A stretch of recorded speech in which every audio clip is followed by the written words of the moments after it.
అతిలోక సుందరి శ్రీదేవి కూతురు జాన్వీ కపూర్ టాలీవుడ్ లో వరుస భారీ ఆఫర్లు పట్టేస్తోంది. జూనియర్ ఎన్టీఆర్ హీరోగా నటిస్తున్న దేవరా సినిమాతో తెలుగు తెరకు హీరోయిన్ గా పరిచయం అవుతోంది జాన్వీ. కొరటాల శివ దర్శకత్వంలో రూపొందుతున్న ఈ పాన్ ఇండియా మూవీ షూటింగ్ చివరి దశలో ఉంది. ఈ ఏడాది ద్వితీయార్థంలో ఈ సినిమా ప్రేక్షకుల ముందుకు వచ్చే అవకాశం ఉంది. ఇక తెలుగులో తన మొదటి సినిమా విడుదల కాకుండానే జాన్వీ మరో భారీ ఆఫర్ పట్టేసినట్లు తెలుస్తోంది.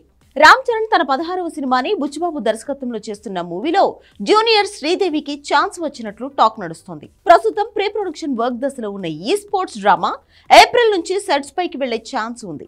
ఇక ఈ సినిమాలో హీరోయిన్ గా జాన్వీ కపూర్ ని ఎంపిక చేసినట్లు సమాచారం.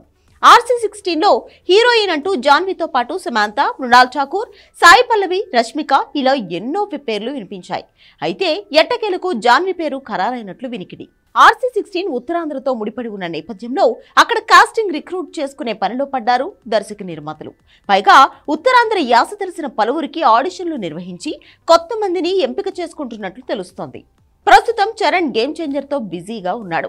ఈ సినిమా అయిపోయాక ఈ షూటింగ్ షురూ చేయనున్నారని తెలుస్తోంది. అయితే ఇప్పుడు జాన్వీ హీరోయిన్ అంటూ వార్తలు వస్తున్నాయి. కపూర్ కి తెలుగులో మొదటి 2 సినిమాలు ఎన్టీఆర్, రామ్ చరణ్ వంటి బిగ్ స్టార్స్ తో చేసే అవకాశం రావడం నిజంగా విశేషమని చెప్పాలి. ఈ సినిమాలు విజయం సాధిస్తే జాన్వీకి స్టార్ స్టేటస్ రావడంతో పాటు ఒక్కసారిగా మరిన్ని బడా ఆఫర్లు క్యూ కడతాయనడంలో సందేహం లేదు.